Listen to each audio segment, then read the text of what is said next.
Pues hoy estamos aquí con tres de los componentes de un proyecto que lo que quiere es traer un videojuego retro, pero nuevo, o sea, un neo retro. Pero bueno, será mejor que nos lo expliquen ellos un poquito, ya que contamos con la presencia de Daniel. Muy buenas, Daniel, ¿qué tal? Buenas, hola, bien. Daniel, bueno, Daniel Chuy, ¿no? Si no me equivoco. Sí, es un viejo mote que me pusieron en internet al principio de los chats, por los años 90 y se quedó así. Ah, perfecto, oye, está muy guay eso de tener un nick. Tenemos también a Carlos, que es el encargado de comunicación web y redes sociales. Buenas noches, encantado de estar aquí también. Ah, bueno, Dani, no te he dicho, tú eres programador, perdón. Sí, el programador, el que programa estos videojuegos retro. Muy bien. Y tenemos también a Sergio, Loco MG, ¿era Sergio? MJ, MJ. Loco MJ. Pero vamos, yo soy uno que pasaba por aquí y ya está, ¿eh? Ya, De hecho, bueno. hoy estoy con el MS2 Club, aquí de becario. Yo tenía aquí puesto añadido último momento y luego tachado y he puesto encargado de port de MS2. Bueno, a ver qué pasa. Tiene que programar ciertas partes, sí. Lo tiene prometido. Te vas a cagar, Sergio, te vas a cagar. Que no, que no. El próximo, ya sabes, el concurso MS2 del año que viene, ya sabes quién es el ganador. Los Sí, tienes sí. aquí. Así, Claro, claro, así debe ser. si lo presentáis, claro. Es que me parece que juegos comerciales está restringido. Ya. No, que luego hay que poner el código fuente. Bueno, pero vamos al lío. Aquí nos hemos reunido hoy porque habéis sacado un... Yo es que tengo la manía de decir un crowdfunding Kickstarter, ¿sabes? Pero lo habéis Sí, sacado por Indiegogo para Sí. llevar adelante la creación de un juego. En principio tenéis aquí puesto Soviet Borgs for Sega Genesis, Neo Geo and more. Es eso así, ¿no? no cabía más. Sí. No cabía más. Tenemos Sí, tantas Y... sí, en el título de Indiegogo no cabían todas las plataformas. Entonces, Perfecto. realmente para Mega Drive, Neo Geo, Dreamcast y MS2. Muy bien. Y aquí lo que veo es que os hacéis llamar Retro Sumus. Y lo que yo quiero que me expliquéis lo primero de todo es, ¿qué es esto de Retro Sumus? En realidad, bueno, empiezo yo mismo. En realidad, El que tenga conocimientos y ganas de explicarlo. cuando estábamos pensando en un nombre, estábamos buscando algo que más o menos no tuviese dificultad de pronunciarse en el mayor número de idiomas posibles y que no fuese Game Studio Corporation, que no fuese ninguna cosa así en inglés típica, ¿no? Y que fuese lo más neutro posible. Y entonces, simplemente retro sumo significa somos retro en latín. Nada más. Al fin, simplemente lo vimos, dijimos, mira, ¿esto nos suena bien? Sí, listo. We are retro, pues retrosumos. Venga, estupendo. O sea, en inglés, ¿cómo se diría Básicamente, entonces? sí. Retro Sumus. No, que nunca lo pronuncian bien. En los Samus. podcasts y en los vídeos de YouTube siempre dicen retrosumus. Sumus. De hecho, varios angloparlantes hasta lo escriben mal. Es decir, escriben retro Samus como Samus la de... La de Aquí, Metroid. a lo mejor Metroid, vosotros claro. sois más nintenderos. Eso, Va a Metroid. venir, va a venir Nintendo ahí con el talonario, ¿eh? Pero bueno, vale. Bueno, pero la pregunta no es de dónde sale el nombre de Retro Sumus, sino qué es Retro Sumus. Dale tú, Daniel. Bueno, pues somos un pequeño equipo español, porque vivimos en diferentes partes, y nos dedicamos a hacer juegos retro, o sea, para máquinas antiguas, pero juego nuevo. Es la idea de cuando nos juntamos, bueno, y ya tenemos un juego publicado, el Xenocider, y ahora queremos irnos más abajo a los 16 bits para Mega Drive y otros equipos de 16 bits. Y básicamente hacemos juegos nuevos para máquinas antiguas. Lo que Todo lo que ahora ello supone. se suele llamar Homebrew, ¿no? Por ejemplo, lo que pasa es que en vuestro caso lo vendéis, con lo cual son juegos comerciales. Sí, bueno, Homebrew puede ser también un indie que lo haces tú solo en tu casa. ¿Sabes lo que digo? Que sí también es Homebrew, porque verdad que lo hacemos desde casa, no lo hacemos fuera de horas de trabajo, no en nuestro trabajo principal. Desgraciadamente no tenemos esa capacidad económica para dedicarnos a full time, pero por eso sí que es Homebrew. Pero dentro del Homebrew, que puede ser muchas cosas, es estamos muy enfocados en juegos de plataformas ya extintas. Vale. El anterior juego que sacasteis, si no me equivoco, ya fue para la plataforma Dreamcast. Eso es. Se ha sacado exclusivamente en Dreamcast. Muy bien. Veo aquí un patrón. Veo aquí un patrón muy Sega, muy seguero, ¿puede ser? Sí. Bueno, es que también yo creo que la Dreamcast probablemente fue la última de Sega y está más o menos abierta, ¿no? Tú incluso hablas con alguien de Sega y te dice, sí, haz lo que quieras. No te digo que te importe un pimiento, pero incluso les viene bien, ¿no? Digamos, ese... Y otras plataformas no les gusta, ¿no? Porque, por ejemplo, Nintendo, como se hablaba antes, sigue vendiendo sus juegos retro en sus plataformas modernas, ¿no? Entonces, como que no están tan abiertos a que... Pero bueno, principalmente somos fan de Sega, de sus máquinas. Yo tengo aquí mismo... Bueno, Dreamcast tengo bastantes. Pues si abro aquí el cajón, tengo Dreamcast, Saturn y Mega. Eso... No, o sea, ya te dice algo, sí, esa es la Santísima Trinidad, ¿no? Santísima Trinidad. Es un buen fondo, Javier. Yo tengo esas mismas tres y son efectivamente una Santísima Trinidad. Bueno, además como Dreamcast fue la última de Sega, ¿no? El corazón de los segueros pues se partió un poquito, es una consola que murió antes de tiempo, cuando todavía no se le había sacado todo el jugo, con lo cual es como muy mística, ¿no? Es muy de culto, sí. Muy bien. Muy nostálgica, totalmente. Pues bueno, ahora venís con esta propuesta, Soviet Borgs, ¿vale? Como habéis comentado, lo queréis sacar para 4 plataformas en un principio. ¿Y de dónde sale esta idea de Soviet Borgs? Porque la gente que esté viendo el vídeo estará viendo vuestro tráiler, ¿no? En las 4 plataformas y los 3 robotitos, que es como un poco rollo Cannon Fodder, pero con gráficos más grandes, ¿no? Sí, bueno, le dimos muchas vueltas, hubo mucho brainstorming y yo sé que quizás soy más padre de la criatura, ¿no? Porque me gusta mucho 2 juegos de 16-bit que no son grandes conocidos para mí. Bueno, la gente no los tiene tanto aprecio, que es el Cannon Fodder y el Chaos Engine, el Chaos Engine. Y bueno, pues a partir de ahí queríamos decir, bueno, pues hacemos juegos pre-renderizados. También nos gustaba un poco rememorar esa parte de los 90, ¿no? Donde los 16 bits ya estaban perdiendo ese fuelle, ¿no? Porque empezaban las máquinas de 3D pero sin embargo había juegos como Donkey Kong Country, ¿no? Que lograban mantener un poco el tipo gracias al pre-renderizado. Y queríamos ir ahí, pero en Sega. Y bueno, a partir de esa fue un poco la idea inicial. Queríamos hacer una especie entre Cannon Fodder y el Chaos Engine. También juego otro juego que me gusta mucho que se llama de la Super NES. Es el Jurassic Park. También hay mucho de este juego ahí. Bueno, o la idea. Y a partir de ahí, pues desarrollamos los personajes. Queríamos poner un fondo, un lore, digamos, aunque es un juego arcade que tampoco necesita, porque muchos de los juegos arcade de esa época tampoco tenían una historia más allá de Salva a la princesa y poco más, ¿no? Pero en este caso queríamos poner yo soy muy fan del libro de ciencia ficción y en especial de esas ucronías, ¿no? Como un hombre del castillo, tal, que es ¿qué pasaría si los nazis hubiesen ganado la guerra o qué pasaría si en este caso el bloque soviético hubiese ganado la Guerra Fría? Pues a partir de ahí, ya un poco en plan coña, en plan queríamos darle ese toque de humor, pues también un poco de bueno, pues poner falsos propaganda o sobre todo cómo veías yo como niño veías el bloque soviético, ¿vale? Cuando veías las películas tipo Rocky, no sé, Rocky 4 o Rocky 5, no sé cuál era. Rocky 4, Rocky 4, ¿no? Rocky 3, no sé. 4. Sí, cuando veías a Iván Drago o veías una peli también de Schwarzenegger que se llamaba, no me acuerdo cómo se llamaba, que también era... Danko, Calor Rojo. Calor Rojo. Sí, ¿Cómo se veía Langren, sí.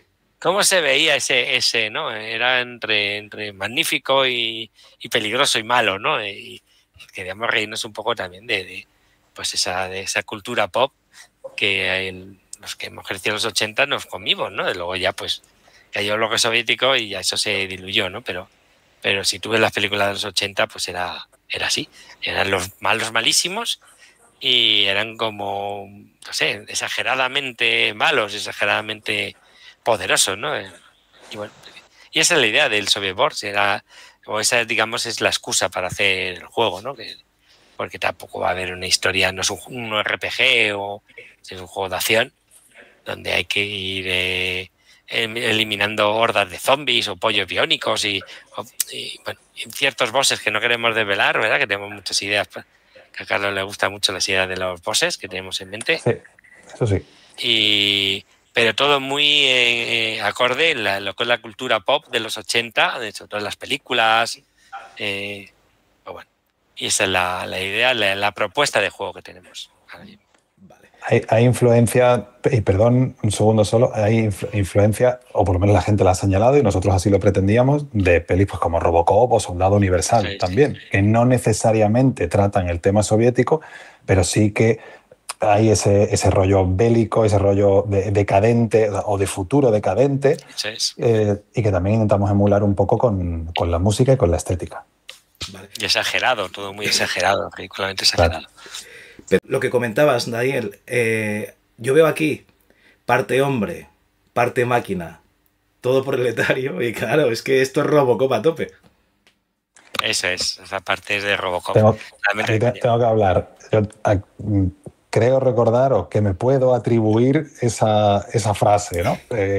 Sí, porque estaba, o sea, es verdad que la mayoría de la idea de todo esto es de Daniel, y cuando estábamos un poco poniendo en común las ideas, de repente pensé, espera, no, aquí pega un tagline o un lema o lo que sea muy pegadizo, y entonces pensamos justo en eso. O sea, el lema por así decirlo, de campaña o del cartel de Robocop en su momento era mitad hombre, mitad máquina, todo policía, ¿no? En inglés era part man, part machine, all cop.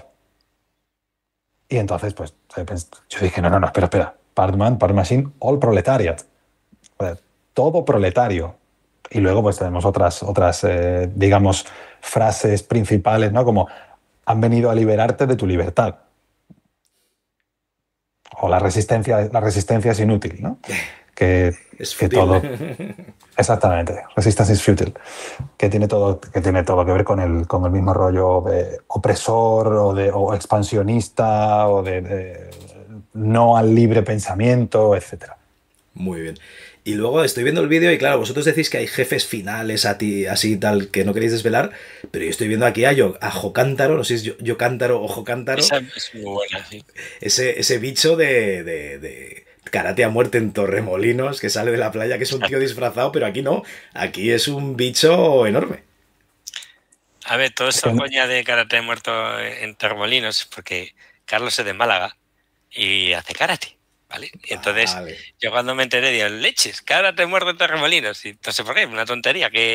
Y total, que al final llegamos a ver la película y claro, yo no la recordaba. Claro, yo la mordé la risa de que la ves 20 años después y es aún más ridícula, ¿sabes? La película. Y bueno, es un poco peli fetiche que tenemos en el grupo cuando nos juntamos, la solemos ver o parecidas. Y no sé, salió. Tenemos que meter al Jocántaro. Jocántaro es un boss ahí muy... vamos, que si quieres hacer un juego de coña, tiene que entrar. Entonces, ahí está. El Jocántaro en su plenitud pixelada. Sí, no, además parece un muñeco esculpido en clay, ¿no? En plastilina, está súper guapo. Sí, todo esto es pre-renderizado, no está aquí un poco Abel, que es el que lo ha parido. Y él pues ha hecho una serie de mecanismos con Blender y con 1000 tools que tenemos posteriormente para hacer un pipeline, y para que, aparte de que sea pre-renderizado, queremos que sea un poco toon, un poco como dibujo animado, digamos, porque la idea, no queremos hacer apología de nada, ni estamos diciendo que el mundo, ¿sabes? Es un juego a coña, 100%, sobre todo reírte un poco de como digo, cómo era la cultura pop exagerada, ¿no? En los 80, acerca de la violencia y acerca de la Guerra Fría en particular. Entonces, pues para eso creo que la mejor manera es hacerlo lo más ridículo que se pueda. Muy bien. Y Jocántaro es súper ridículo. Era perfecto.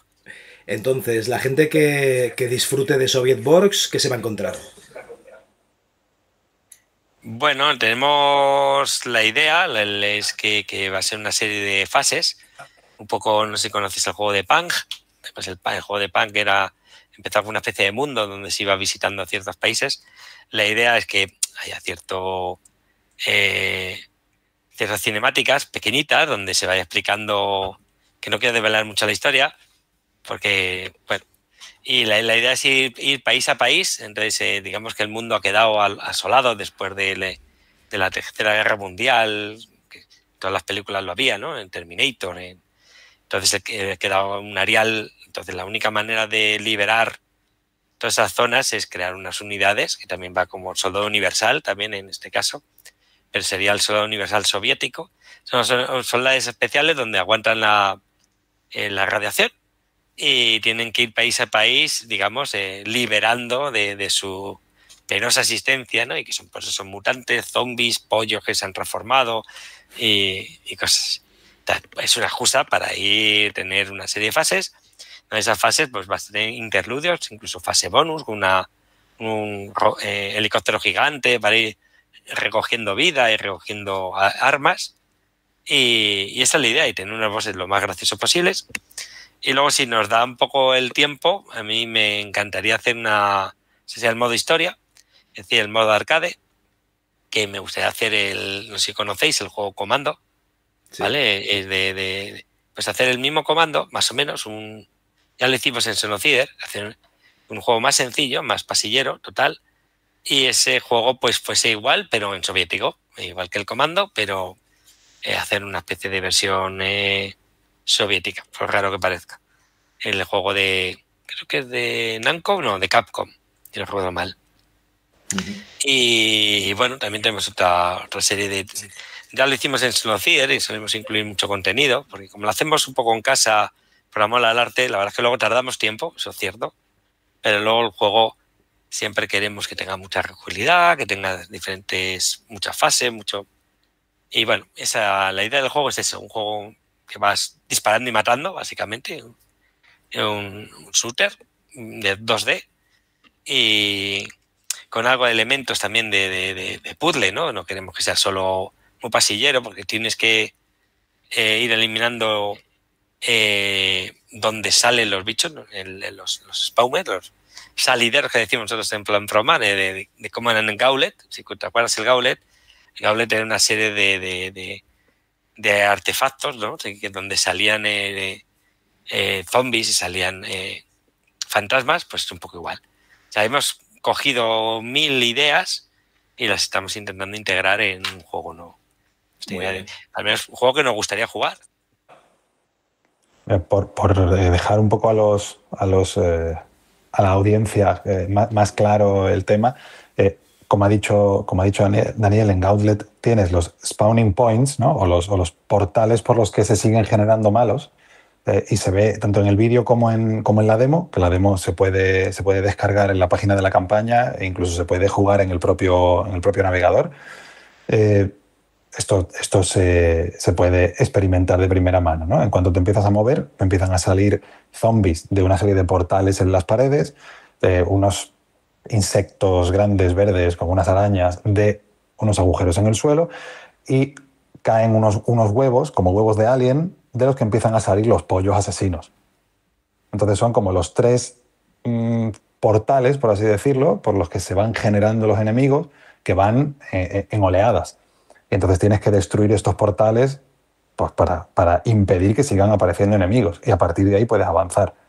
Una vez has destruido todos los portales, entonces puedes tocar o llamar a la radio para que vuelva a recogerte tu maravilloso y muy soviético avión y termina la misión.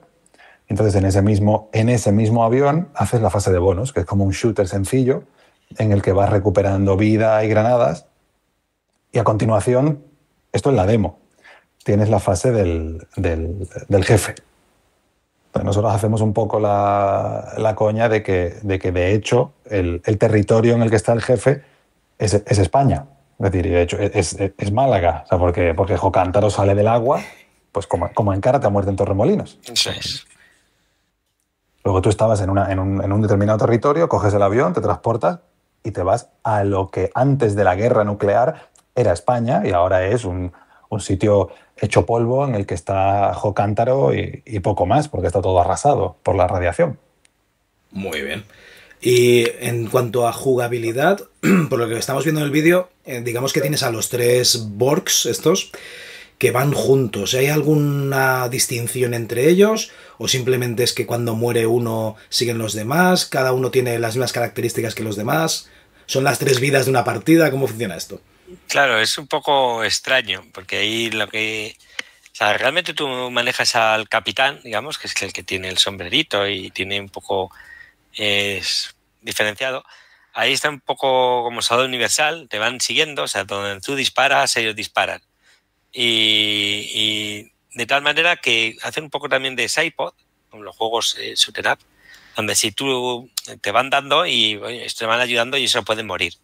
Entonces, incluso a ti cuando te dan como capitán, la idea es decir, bueno, vamos a matar al capitán, ¿no? Entonces, los soldados que hacen como de sidepod, lo que hacen de ayudantes, te aportan energía, de manera que siempre mueren siempre los ayudantes antes que el capitán. Entonces es un poco también esa jugabilidad que tienen juegos como 1943, 42, donde si tú ya no tienes iPod se hace más difícil el juego, ¿no? Entonces pasa un poco igual, si tú vas perdiendo unidades, puedes terminar el juego exactamente igual, pero claro, ya tienes mucha menos potencia de fuego, ¿no? Donde puedes disparar un poco en abanico, ¿no? Con tres personajes ya solo tienes que disparar uno, por lo tanto es más difícil.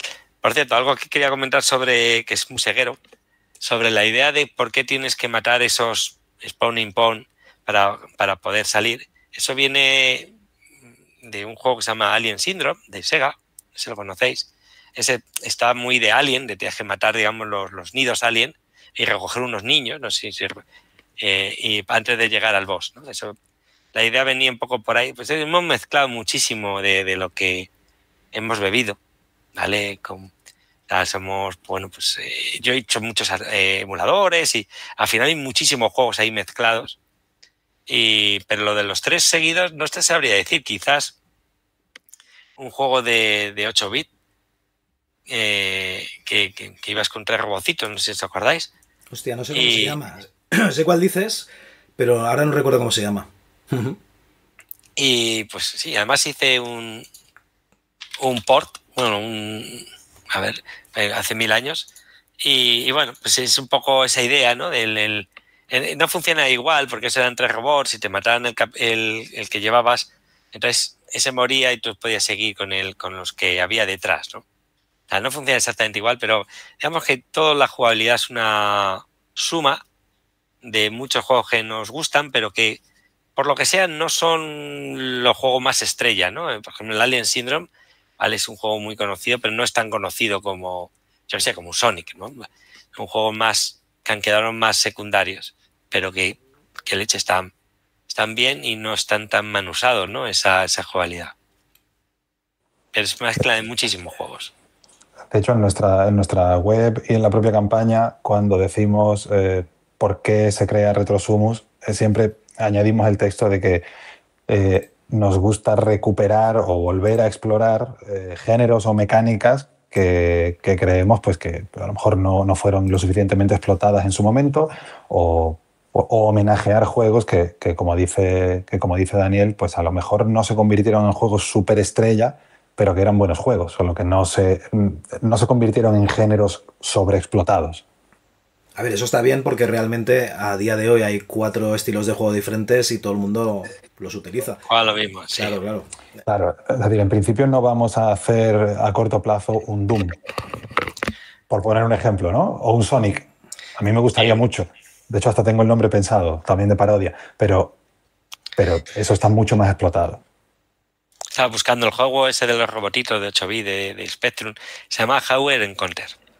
Era un juego mis juegos favoritos de nada pequeño. Entonces, empecé a programar con Spectrum. Y ese juego en particular, por lo que sea, a lo mejor porque no me mataban cada segundo, porque eran juegos terroríficamente difíciles en esa época, pero sí que le tengo especial cariño. Vale. Bueno, 4 versiones diferentes del mismo videojuego. ¿Esto cómo lo hacemos? O sea, ¿va a haber una lógica común para todo el mundo que luego vais a poder exportar a motores diferentes? ¿O cómo planeáis hacer esto? Bueno, la idea que tenemos es tener un framework y unas utilidades de pipeline. O sea, ten en cuenta que los gráficos vienen originalmente del 3D. Entonces, desde ese 3D, pues se puede adaptar, digamos, a diferentes capacidades. Ahí dejamos un GIF más o menos con los colores, los números de cuadros por segundo que tendrá cada animación, y cada plataforma, pues, dependiendo de la capacidad que tenga, pues la idea es que, aunque tengas el mismo juego a nivel de fases, por decir de una manera, pues sí que sea tenga más capacidad, ¿no? Gráfica o esté más limitado a nivel de la animación. Pero la idea es tener un framework. Ese framework, además, aunque no lo publicamos, también podemos ejecutarlo en PC, ¿vale? Para tener un desarrollo más ágil. Y es nuestro propio motor. No me gusta llamarle motor porque es más 4 librerías que un motor, ¿no? Pero bueno, tenemos nuestro propio motor, nuestro propio framework, donde desde los gráficos, digamos, desde Blender y con nuestras propias utilidades podemos llegar a diferentes plataformas y exportar en diferentes plataformas. Pero la idea es que el juego sea básicamente el mismo a nivel de jugabilidad, pues bueno, cada uno sea más bonito, más feo, pero sí, en principio no hemos planteado que a lo mejor Neo Geo tenga más fases que Mega Drive, o en principio eso no está planteado. O sea, será el mismo juego, pero con las características gráficas y de sonido diferentes de cada plataforma. Eso es, tenemos desde la plataforma básica, que es la que hemos publicado en la demo, que es la Mega Drive, hasta la más potente, que será la Dreamcast o la Neo Geo, dependiendo porque los de Neo Geo son especialmente potentes, ¿no? Es una máquina de 16 bits, pero era sorprendente lo que podía hacer.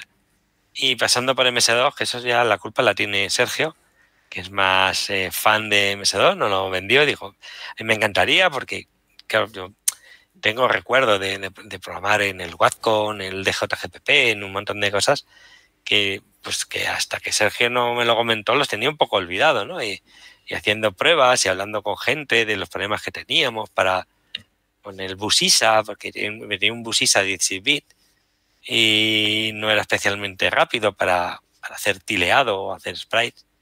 Pero bueno, luego tenías una CPU que para la época era muy poderosa. Pero bueno, tenía sus propios juegos de botella, por eso no había muchos juegos tipo Mario, tipo Sonic, si os acordáis, el Commander King, yo creo que fue de los primeros, tal, y además porque encontró Carmack un truco, ¿no? Para la VGA, para pintar de cierta manera. Pero no es, aunque era una máquina muy poderosa, el PC no está muy bien planteado para juegos, digamos. Esta llegada del Doom y compañía eran juegos bastante limitados. Pero bueno, que hable Sergio, que es el que nos ha metido en el lío. No, a ver, yo también lo comenté más que nada porque al final en estos juegos neo retro, ¿no? Como antes habéis comentado, pues normalmente se hacen en las plataformas de siempre, ¿no? Mega Drive igual es incluso la que ahora es más popular, pero luego también hay muchos ya Neo Geo, empieza a haber algo en Super Nintendo y yo no sé por qué en MS2 no ha habido cosas chiquitinas, pero nunca ha habido, digamos, un desarrollo que se quiera aproximar a algo lanzado en los años 90. Entonces, bueno, yo hice mi investigación y aparentemente, según lo que me habían comentado e incluso comentando en otros grupos de coleccionistas de ordenador y eso, la verdad que a priori había una alta expectativa por tener un nuevo juego de MS2 pues con su caja grande, con sus, no sé, imagínate, con el anticopia, con los manuales, con los disquetes. Y bueno, ahí estamos con la campaña, a ver si la gente termina de decidirse. Muy bien, porque Sergio, ¿tú también vas a aprovecharte de este framework de trabajo? ¿O si sale que se tiene que hacer esta versión, la vas a hacer a pelo? No, a mí Chuy me guía. Vale. Chuy es el minero ahí que va con la linterna y yo voy a picar. Bueno, haremos entre los dos. La versión de MS2 ahí le esperamos. En principio tiene que haber una capa de compatibilidad para que no haga repetir el juego 4 veces. Eso es de donde, por ejemplo, no tenemos que simular los tiles de Mega, porque no va a ser el mismo juego de Mega, pero sí que, digamos, a nivel de gameplay, pues el código va a ser el mismo. La idea es que tengas ahí incluso PC moderno. Yo creo que el problema del PC antiguo es que para muchos no es retro. Es un problema que ya teníamos incluso para Dreamcast, acordáis, porque en todos nos conocimos en la Retro Madrid, Retro Barcelona, Retro Euskal. Son nuestros sitios de referencia donde nos hemos conocido el grupo. Y la sensación, siempre hemos sido muy segueros y hemos puesto nuestras cosas. Sergio, por ejemplo, siempre le gusta poner MS2 antiguos, o nosotros, Carlos, especialmente la Saturn. Y mucha gente miraba y se iba. Y digo, no entiendo por qué está tan petado el Amstrad y no la Saturn. Y es que para muchos la Saturn no tiene ese aura, ¿sabes? Aquí aura retro, ¿no? Que tiene un Astra, un Spectrum como el 64. Y el MS2 yo creo que le pasa mucho, donde la gente ve solo un PC viejo. Claro, no ve. Aquí la cosa es que cuando formas parte de la plataforma que ha seguido durante el tiempo, ¿no? Que no ha muerto, que ha habido una evolución de una máquina a otra, dándole más potencia y cambiando un poquito el sistema operativo, pero tú realmente tenías una retrocompatibilidad. Claro, o sea, un usuario de Amiga, pues a lo más que podía aspirar a comprarse un 1200, meterle un chipaga, ¿no? Bueno, el chipaga ya venía, meterle una aceleradora que valía como un PC para poder jugar a un juego que iba a la mitad de bien que el Doom. Entonces, ese tío ha sufrido. Pero un usuario de PC de toda la vida, él no ve la máquina vieja como... O sea, no ve el PC como algo viejo porque sigue usando un PC, ¿me entiendes? Yo he sido amiguero.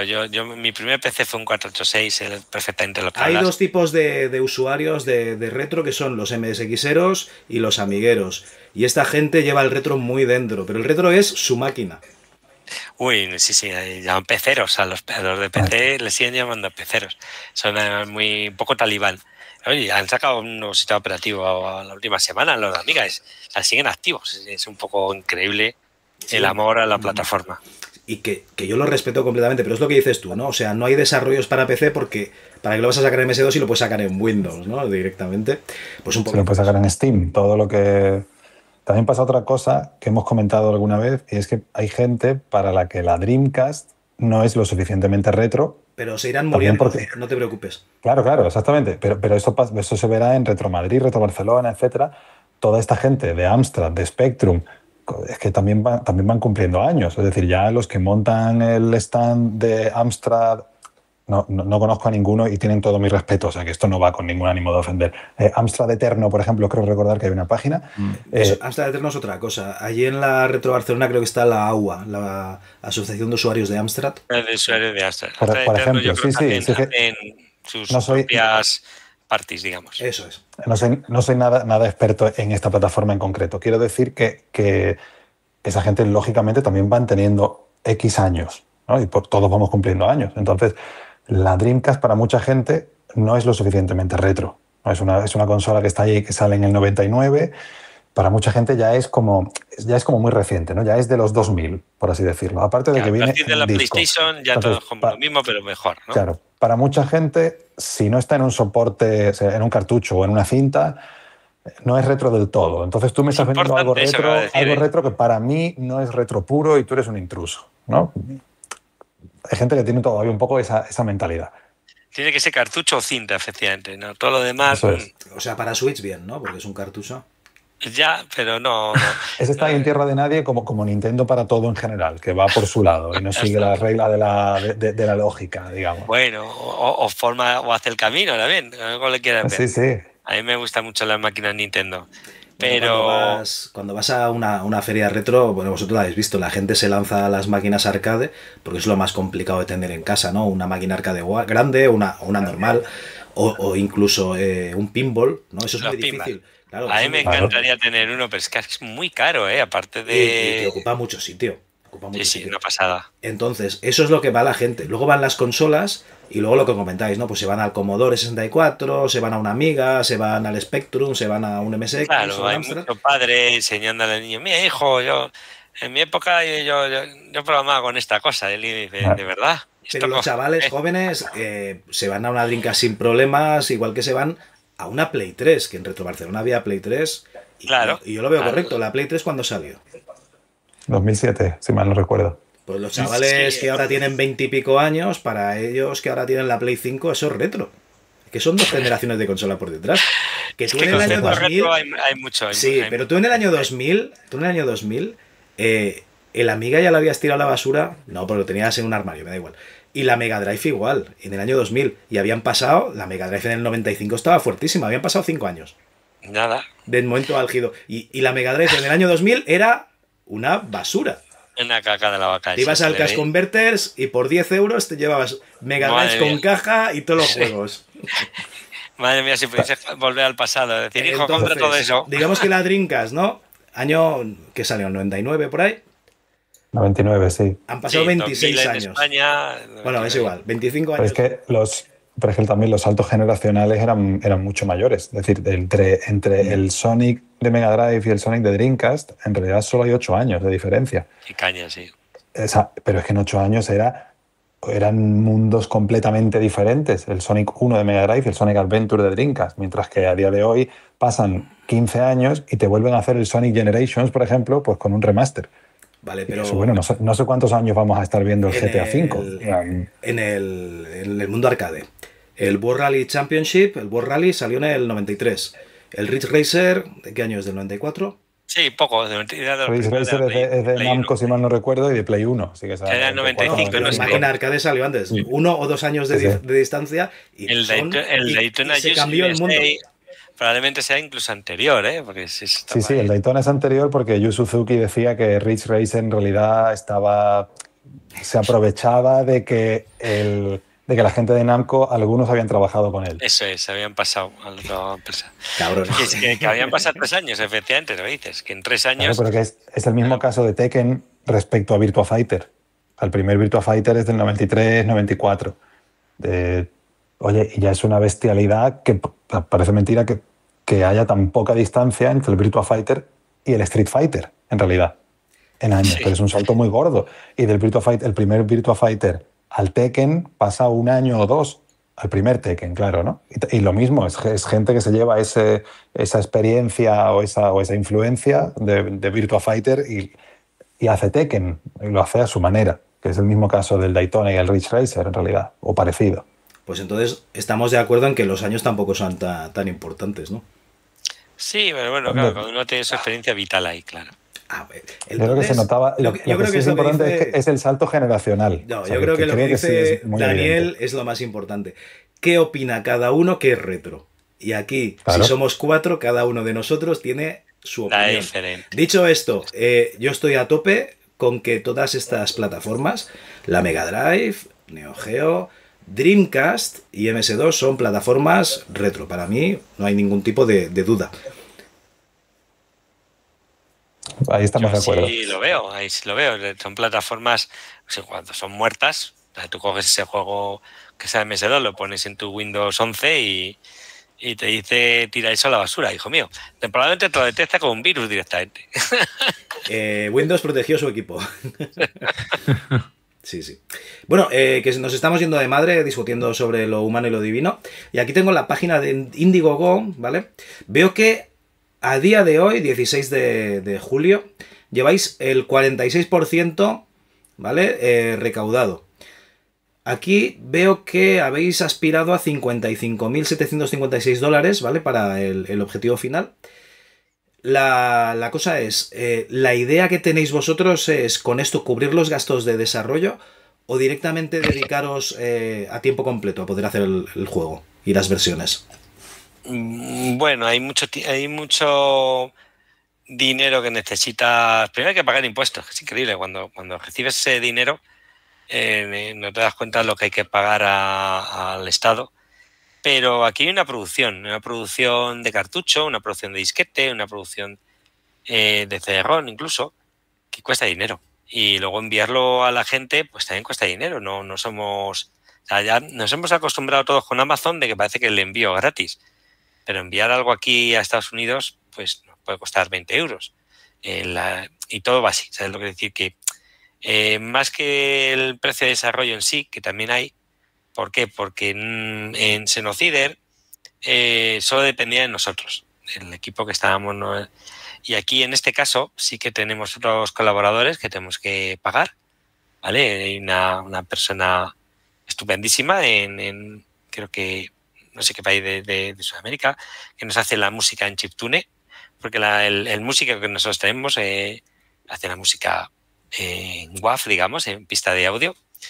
Y también para los pixelados, hay un pulido, ¿no? Una vez sales de 3D, lo pasas con tus tools, digamos, tus utilidades de adaptación. Hay un pulido que también hay que pagar a otra tercera persona, Pyron, creo que este es de Brasil, y esta gente cobra dinero. O sea, esta gente no es, digamos, mercenario, entre comillas, pero ahí donde está el dinero, digamos, básicamente en la producción, envío y impuestos, porque el dinero que ponemos ahí, aunque parezca mentira, nosotros no vemos un duro. O sea, sabemos que a lo mejor después, cuando ya el juego haya salido, a lo mejor haces una edición especial, donde ya no tienes que pagar todos esos extras, a lo mejor haces una post-lanzamiento, lo que fuera, ahí sí que podríamos tener algún, pues no lo sé, un ordenador nuevo o algo así. Pero en principio no, el dinero que está presupuestado, digamos, no lo hacemos por amor al arte. Sé que suena triste, pero Indiegogo o Kickstarter también tendrían un 6, 7, 8%. No. Mi pregunta era si os vais a dedicar a esto, vosotros, full time, o son gastos de producción. Si llegáramos a una cantidad estratosférica, sí que podríamos plantearlo, ¿no? Pero como eso es muy, muy difícil, pues desgraciadamente tendremos que hacer como hicimos en Xenocider, hacerlo en nuestro tiempo libre por amor al arte. O sea, no, en principio no es una cosa que vayamos a...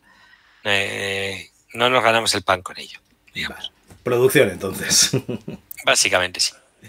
A ver, el objetivo de financiación en Indiegogo es exactamente 48.000 euros. Ah, vale. Y, en euros y es... mola más. Sí, claro, bueno. 48.000 euros que están destinados un poco a cubrir todas las cosas que ha dicho Daniel, y en gran medida porque, como ha dicho, el envío nos sale bastante más caro que la producción física de los diferentes medios. Es decir, a lo mejor pues un cartucho, en función de la inflación, de cómo varían los costes de los componentes, con cómo está la economía en el mundo y tal, la fabricación del cartucho, de la funda, las impresiones, etcétera, cuesta X. Pero luego la cantidad de dinero que se nos fue con Xenocider en los envíos, sobre todo porque la mayoría de los compradores pues son de Estados Unidos, ¿no? Ojalá la mayoría fueran de España, pero ni somos tantos, ni hay tanta gente con la Dreamcast todavía encendida, ni tanta gente dispuesta a comprar, etcétera. Entonces la mayoría de compradores, tanto en Xenocider como ahora en Sovietworks, sabemos que van a ser norteamericanos. Y en segundo lugar, a mucha distancia, alemanes y británicos. En este caso, por lo que estamos viendo en estadísticas, ¿no? Entonces todo eso cuesta mucho dinero. Y en el caso de... O sea, sorprendente la cantidad de dinero que nos dejamos en envíos con Xenocider. Porque la fabricación de discos, o sea, de CDs, al final sigue siendo una cosa bastante económica. Pero la fabricación de cartuchos y mucho más los de Neo Geo, es algo que cuesta bastante dinero. Los cartuchos de Neo Geo son sorprendentemente caros todavía de fabricar. Porque los cartuchos de Neo Geo se fabrican o se canibaliza un cartucho por otro. Se podría canibalizar, pero al final no sale realmente a cuenta. O sea, son cartuchos sobre todo porque nuevos, ¿eh? Sí. Son cartuchos nuevos, sí. Mejor, me alegro, ¿eh? Sí. Vale.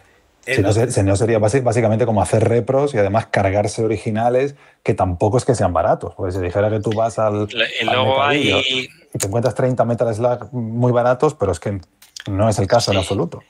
Luego hay ediciones caras. Encontrar la caja PAL, por ejemplo, de Dreamcast, es simplemente dolorosamente difícil y caro. O sea, esa caja gorda, PAL, tan bonita, que a todos nos gusta. Yo tengo aquí una ristra, se rompe enseguida. Queremos esa caja. Y eso, hoy por hoy, no es fácil de encontrar. Vale. Igual Y un último inciso, y perdón por enrollarnos tanto, pero igual que hemos debatido tanto qué es retro y qué no, y cada uno tiene su idea de lo que es retro y lo que no, el coleccionista también es un concepto muy voluble y que cada coleccionista tiene su concepto de lo que es coleccionista o no, y te da el carnet de buen coleccionista o no. Entonces, la policía de retro, ¿no? Ahí va, el que le gusta la caja PAL de Dreamcast solo quiere tener la caja PAL de Dreamcast y que en su estantería no haya un juego de Dreamcast que sea, pues no sé, negro o blanco. No, si es que todos los cantos de mis juegos de Dreamcast tienen que ser azules. ¿Cómo voy a tener un juego de Dreamcast japonés? Yo aspiro a tener el full set PAL azul. Y con Mega Drive pues pasa un poco lo mismo, tal vez no al mismo extremo, porque además Mega Drive tuvo varios diseños y también varió también un poco más.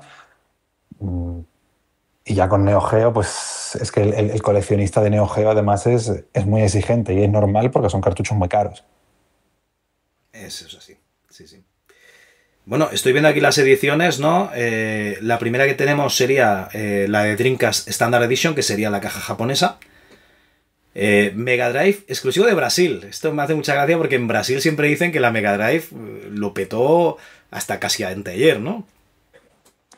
Sí, ahí hemos querido tener hemos añadido esa recompensa hace pocos días. Hemos querido tener un gesto con el público brasileño porque han sido siempre muy cegueros, o por así decirlo, Sega entró con muy buen pie en este mercado y bueno, han mantenido, se supone, la afición o la escena hasta hace poco.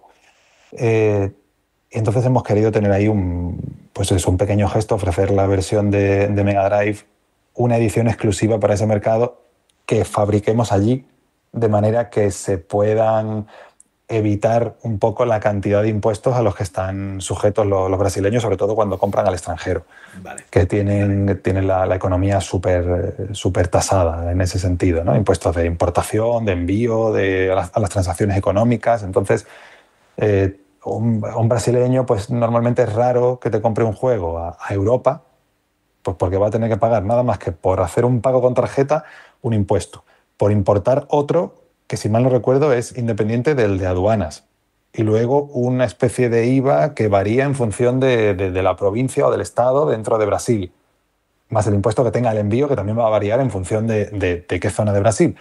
Entonces, al final, por lo que estuvimos hablando con algunos usuarios de allí, pues al final podían estar pagando a lo mejor el doble o cerca del doble del importe del juego por comprarlo al extranjero. Entonces hemos querido tener ahí un gesto diciendo, mira, si colaboráis, si queréis colaborar con nosotros a que el juego salga adelante, pues os ofrecemos una versión que vamos a intentar ajustar de precio lo más posible y fabricarla localmente. Vale, luego tenemos la de Genesis o Mega Drive. MS2 Big Box en CD-ROM, Sergio.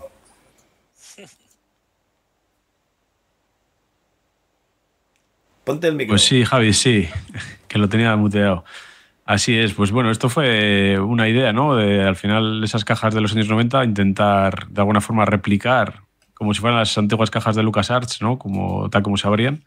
Y bueno, hay una edición en CD-ROM que en principio puede que igual tenga algo más que la de disquetes, porque al final los disquetes siempre estás un poco pues condicionado por el espacio en sí. Pero bueno, luego también pusimos la edición en disquetes también aparte, ¿no? Que igual es para los fans más acérrimos del sistema. Aunque siempre hemos sabido que los disquetes se estropean casi con la mirada, pero bueno, ahí están. Y ya te digo que era una especie de carta de amor a todos esos juegos. Quizá no es el género que más gusta en ordenador, pero bueno, nuestra idea es que la jugabilidad sea tan buena como la de videoconsolas, ¿no? De hecho, tenemos incluso... Yo en casa tengo un Gravis Grip, que es una especie de interfaz que sacó Gravis en su día para manejar mandos de hasta 10 botones. Podías manejar 4 mandos de 8 botones cada uno, de tal forma que el juego, la idea es que se sienta tan bien como un juego de Mega Drive. Vale. No, esto me llena de orgullo y satisfacción ver aquí esa ristra de disquetes rojos de Sovietworks. Muy bien. Tendrían que ser rojos, claro. Es que si no son rojos... Y además en disquetes es retro auténtico. Claro, el CD no, el CD es un intruso del retro, pero el disquete, como no es un El CD disquete es como el y como es cartucho y la frágil, cinta, ¿no? ahí va, exactamente. De hecho, MS2, cuando podamos, tengamos una versión demo, me gustaría que fuese Sareware. O sea, como eran, o sea, tener unos disquetes o un El CD-ROM. primer capítulo gratis y el resto... Y poner al final, dinero. ¿te ha gustado? ¿Te acuerdas que te ponía hasta un número de teléfono? Pues aquí ya pondríamos un correo. Hacer un poco pues el recuerdo, ¿no? De cómo eran los Sareware, que el mismo Doom que tienes en la gorra era así. Me acuerdo el primer Doom que jugué, creo que eran 2-3 fases. 3 fases siempre, sí. Y se te caía el alma a los pies cuando lo veías, que no tenías un juego completo, ¿no? Y eran muy de la época. Así que un Sareware, Sergio, hay que sacar de alguna manera. Ya, estaría guapo. Hacer algo por ahí. Algo Porque público. Una cosa, Daniel, estoy yo pensando aquí, debajo de esta versión de MS2 Big Box, ¿sabes lo que quedaría muy chulo, no? Una versión de Amiga Big Box, que Amiga no deja de llevar tío, un 68.000, igual que la Mega Drive. Es complicada. La Amiga es una máquina muy potente, muy querida y tal, pero una máquina muy complicada y eso que hay motores y sacan ahora cosas bastante chulas. Pero primero porque te obliga a disquetes sí o sí, porque CD-ROM, como no sé el CD32, que no sé, no tengo ni idea cómo se puede programar eso, y casi nadie tiene eso vivo.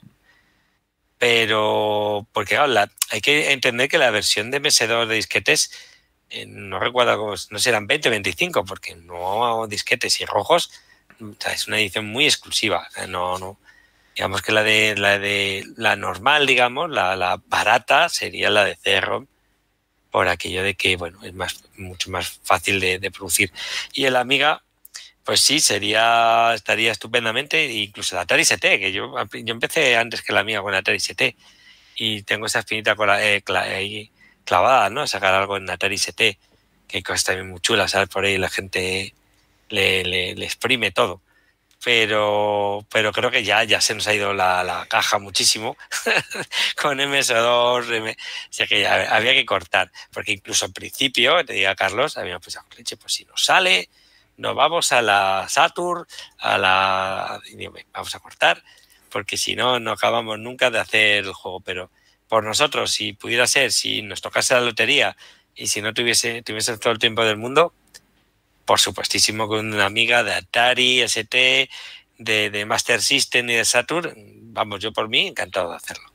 Pero claro, hay que ser un poco, ya se nos ha ido mucho. Yo voy a tirar piedras contra mi tejado, pero yo creo que la de Amiga vendería más que la de MS2. ¿La de MS2 tú crees? Hombre. No sé, ¿eh? No conozco también es verdad que habría gente que si se compra este juego de Amiga, sería el primer juego original, igual que de Dreamcast que tiene. Claro, yo solo tuve 2 juegos originales en la época de Amiga. Esa es la pura realidad. Es que la distribución no es como ahora. Ahora tienes... tenías que ir a una tienda al Corte Inglés o una tienda en Madrid, de la calle al lado de Atocha, que creo que era el Centro Mail, si no recuerdo mal, pero el resto era mucho más fácil acceder al piratilla de barrio, que te lo pasaba en disquetes. Sí, o al tío de la tienda, que ya tenía software que le había... O el de la tienda directamente te lo grababa, claro. Bueno, hay otro nicho del nicho por ahí, que es la Atari, la Jaguar, que también tenemos ahí una tienda que nos ha escrito, que nos ha hecho una especie como de propuesta, oferta, diciendo, mira, nos gustaría ofreceros una especie de acuerdo de licencia, te adelantamos X dinero por la exclusividad para vender X número de copias, ¿no? Le hemos dicho, vale, esto está muy chulo, ¿no? Y nos encantaría, pero es que desarrollar para la Jaguar es... Claro. Tiene un coste de tiempo muy grande. Y además el juego tiene que financiarse primero, es decir, no sabemos cómo de rentable sería invertir el tiempo en desarrollar para Jaguar para a lo mejor vender, no tenemos ni la más remota idea de cuántas copias. Pues 10, 200, es que no sabemos realmente cómo de activa está la escena o la afición en ese sentido. Pero sobre todo es que el desarrollo para Jaguar... por lo poquito que tenemos investigado, está durillo. Es jodido, ¿no? Bueno, sí que tenéis aquí los dos cartuchos de Neo Geo, ¿no? El MVS y el AES. Pero luego veo aquí que vais a hacer unas consolas Mega Drive exclusivas, unas consolas Dreamcast exclusivas del juego también, unas Neo Geo también exclusivas y un retro PC para poder jugar al juego que lo montáis y customizáis vosotros mismos. Eso es un PC rojo, todo va a ser rojo. Lógicamente no, como es un... Y bueno, con nuestros unos vinilos o como podamos pintarlo, todavía no lo tenemos al 100% decidido, pero sí con los logos del juego. Y bueno, la idea es que incluso en MS2, hemos hablado con Sergio alguna vez, y poner incluso el MS2 en cirílico para que arranque como más soviético todavía, ¿no? Tenga un... O sea, que sea el AutoEsset BAT, digamos, vaya directamente al juego y que el feeling que dé es como si estuviese encendiendo un PC ruso de los años 90. Ahí cómo nos quedaría. A lo mejor necesitamos ahí, yo qué sé, algo necesitamos ahí, una estrella roja según entre. Me gustaría hacer algo bastante chulo para esa edad. Es una maravilla, esto me gusta mucho, esta idea. Sergio, pensaba que ibas a decir algo. No te iba a decir nada, que joder, anímate y lo tienes en el museo, en el templo del MS2 Club. El tema es que el templo del MS2 Club son las estanterías aquí del garaje y el templo está copado, ya no caben más dioses ahí. Entonces, madre mía, está la cosa muy, muy complicada. Pero bueno, a mí si me lo cedéis para alguna feria, yo lo llevo sin ningún tipo de problemas. Seguro. A ver, esto no hablamos, el problema de la producción de algo así, se nos multiplica el envío, ¿no? Nos da un miedo horrible, ¿no? Se lo pide un tío de Australia. ¿Cómo gestionas esto, no? Más te vale montarlo allí en Australia directamente. Claro, o sea, que el PC en sí, pues yo creo que pintarlo o lo que decimos, el MS2, pues bueno, lo puedes hacer de forma local bien. Pero a mí lo que más miedo me da de ese tipo de envío, pues claro, encima es una edición súper caras, hay que enviarlo con mucho cuidado, habrá que enviarlo con con una edición, con un mimo especial. Y al final todo se te dispara de precio. Ya. Pues bueno, aquí en la página de Indiegogo pues está todo lo que nos habéis explicado, ¿no? De qué va el juego, las plataformas, exactamente pues todos los tiers que podéis pedir, recompensas y tal. ¿Hay alguna cosa que se desbloquee cuando a partir de cierto dinero que se haya llegado el Kickstarter, el Indiegogo, perdón? Tenemos ahí en el Indiegogo más para abajo un apartado que pone Stretch Goals, ¿no? Que son las metas de financiación más allá de la meta mínima, ¿no? Y son, pues bueno, en intervalos de pues unos 5.000, 10.000, 15.000 euros, por así decirlo, prestaciones adicionales que nos gustaría hacerle al juego, pues si obtenemos suficiente financiación como para poder justificar esa inversión en tiempo, ¿no? Como un escenario adicional con todo lo que ello conlleva de creación de recursos y demás, el modo arcade o modo comando, como decía Daniel, un modo infinito o survival, que es el que le gustaría hacer a Abel, que es el grafista, el diseñador. A partir de más dinero que vayamos o que fuésemos consiguiendo, pues un rediseño. Ahora, y luego tenemos ahí ya puesto, a partir de 100.000 euros, tenemos puesto unos interrogantes, ¿no? Pero tampoco hay que revelar mucho, pero hombre, nos gustaría, si consiguiésemos eso, una barbaridad de dinero en la campaña, pues poder llevar el juego a otras plataformas. Pues entre ellas Saturn o alguna Atari, ¿no? Como ha dicho Daniel, o la Jaguar. Pero claro, haría falta eso, mucha recaudación para poder justificar esa inversión en tiempo. Claro. Pues chicos, yo creo que lo que tenemos que decir simplemente a los oyentes es que estáis perdiendo vuestro tiempo ya, que no vais a la página de Indiegogo y mirad cuál es vuestro tier preferido. O sea, si queréis la Mega Drive o sois gente de bien y queréis la edición de MS2 en disquetes, eso ya depende de vosotros, claro. Bueno. Hay otra cosa, y perdón, aprovechando que me das pie con lo que acabas de decir, que es que al coleccionista, ¿no? Al que tiene el carnet de buen coleccionista, que muchas de estas ediciones tan chulas pues son muy limitadas por una cuestión pues de producción, ¿no? De que no podemos hacer cajas. Tenemos las ediciones más chulas, vienen en una especie de maletín, como los maletines con el botón para activar las armas nucleares, ¿no? Que se ven en las películas y que está documentado que existía, ¿no? O que existe. O maletines de archivos clasificados o archivos secretos del KGB o de la CIA, etc.